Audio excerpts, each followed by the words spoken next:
दिवाळीत गोड गोड खाऊन कंटाळा आला. सप्तशृंगी किचनमध्ये आपण आज बनवणार आहोत भजी आमटी.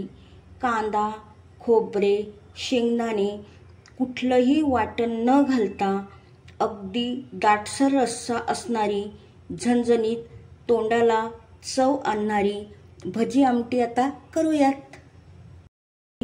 कढई आपण गॅसवर ठेवलेली आहे, ती तापली आहे. थोडंसं तेल टाकायचं, अगदी थोडं. भाजीला दाटसरपणा येण्यासाठी 2 चमचे, 5 ते 6 लोकांसाठी मी भाजी करणार आहे. त्यासाठी 2 चमचे घेणार आहे हरभरा डाळ किंवा चना डाळ पीठ.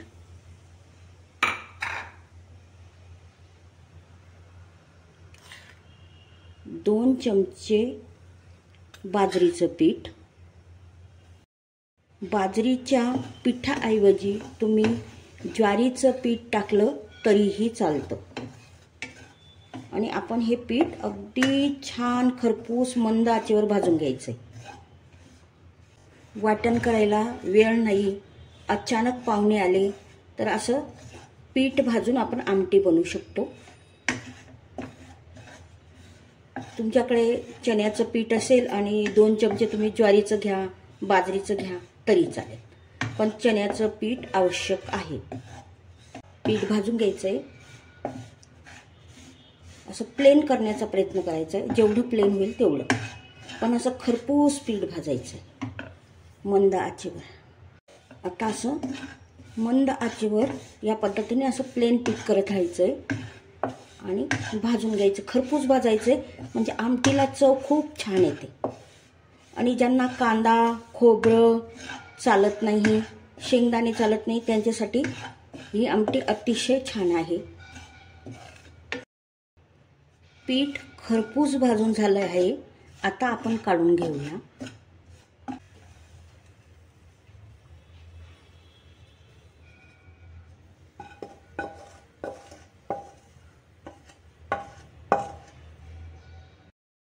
हे पीठ आपण भाजून घेतलेलं हे गार होऊ द्यायचं आणि कोरड्या काचेच्या बरणीत भरून ठेवलं तरी चालतं. 5-6 दिवस आरामशीर टिकतं. अचानक पाहुणे आले तर अशा वेळेस हे पीठ भाजून आपल्याला रश्श्याची भाजी करता येते. अगदी दाटसर रस्सा होतो आणि चव पण अप्रतिम लागते. ओबडधोबड आलं लसूण टेचून घेतलेलं आहे आपण. आपल्याला 5 ते 6 लोकांसाठी आमटी बनवायची आहे. त्यासाठी तेल साधारणतः 2 छोट्या पळ्या तेल घेतलेलं आहे मी. तुम्ही तुमच्या आवडीप्रमाणे घेऊ शकता. आता जिरं टाकलेलं आहे मी. आता आलं लसूण पेस्ट.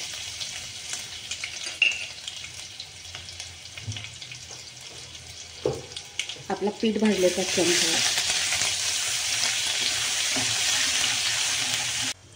अगदी थोडासा हिंग टाकला. आता आपण गॅस बंद करून घेतला आहे, कारण मसाले जळू द्यायचे नाहीत आपल्याला. आता आपण 2 चमचा घरचा बनवलेला गरम मसाला टाकणार आहोत. याच्यात सर्वच असतं, त्यामुळे मी वरून काहीही टाकणार नाही.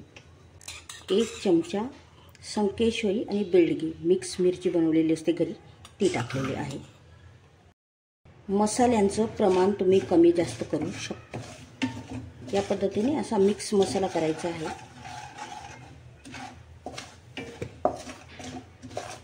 म्हणजे आमटीला रंग छान येईल. आता आपले मसाले छान मिक्स झालेले आहेत. गॅस मंद आचेवर ठेवलेला आहे मी. आता गरम पाणी टाकते. 1 तांब्या, जवळजवळ 1 लिटरच्या आसपास असेल. आपण 1 तांब्या गरम पाणी टाकलं होतं. आता परत गरम पाणी टाकूया.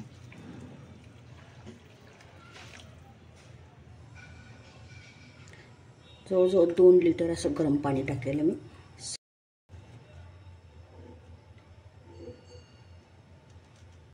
आता हे आपण पीठ भाजलेलं आहे. नॉर्मल पाण्याने केलं तरी चालेल, कोमट पाण्याने केले तरीही चालेल, पण अतिशय थंड पाण्याने नाही करायचं, चव बदलेल.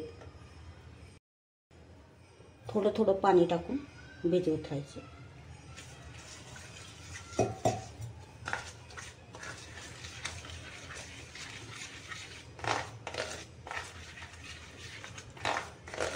गुठळी वगैरे होत नाही, पण अगदी प्लेन करायचं आपल्याला. अगदी प्लेन असं पीठ बनवलेलं आहे. डाळीचं आणि बाजरीचं पीठ आपण भाजून घेतलेलं ते. आता हे हरभरा डाळ आणि बाजरीचं पीठ आपण भिजवलं होतं ते टाकून घेऊ रश्या. याच्यात थोडं पाणी टाकून घेऊ. थोडीशी हळद टाकून घेऊ. आता आपण चवीप्रमाणे मीठ टाकून घेऊ.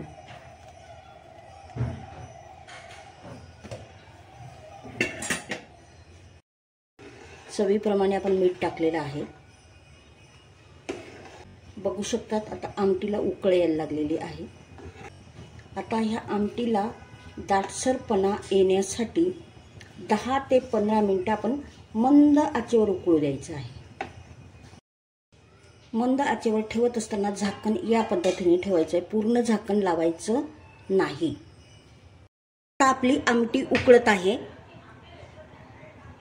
तोपर्यंत आपण आलं, लसूण, ओवा टेचून घेऊया भजीसाठी. आपली आमटी छान तयार झालेली आहे. आता उकळते आमटी, थोडासा दाटसरपणा येऊ देऊ. तोपर्यंत आपण भजींची तयारी करून घेऊ. भजीमध्ये आपण हळद, भजी बनवण्यासाठी आलं लसूण पेस्ट, चवीप्रमाणे मीठ, चवीप्रमाणे तिखट,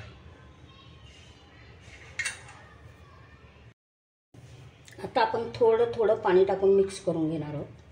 अगदी थोडं पाणी टाकत राहायचं.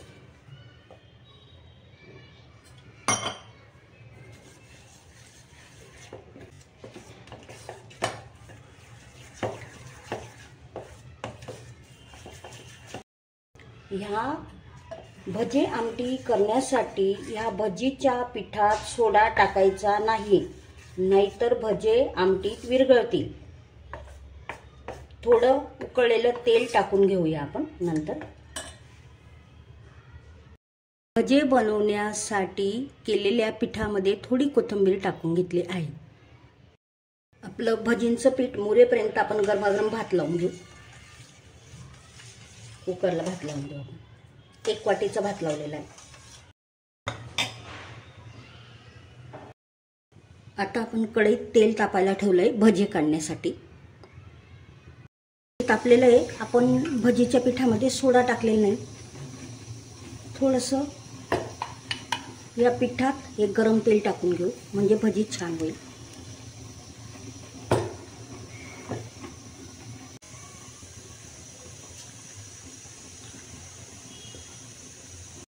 आपल्याला हे बघू शकता.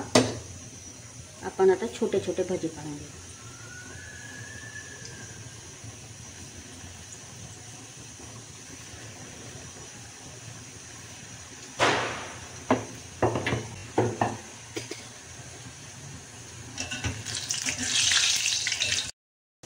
असे थोडे थोडे आपल्याला भजी काढून घ्यायचे.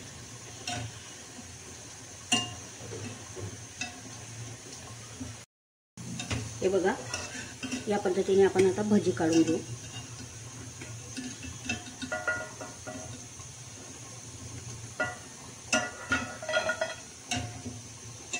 या पद्धतीने आपण शिल्लक राहिलेल्या सर्व भजी काढून घेऊ.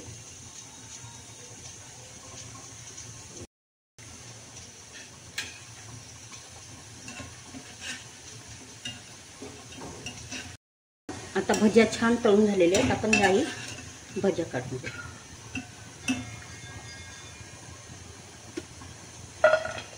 टाकला नाही त्यामुळे कडक झाल्या नाही, कारण आपण तेल टाकलं होतं. बघू शकता आमटीला आहे बघा, छान झणझणीत अशी तरी पण आलेली आहे. आणि रस्सा पण असा दाटसर झालेला आहे. आता आपण भजी टाकून घेऊया.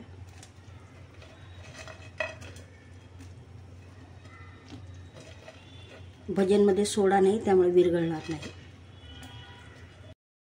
आपली भजी आमटी तयार झालेली, अगदी झणझणीत चमचमीत.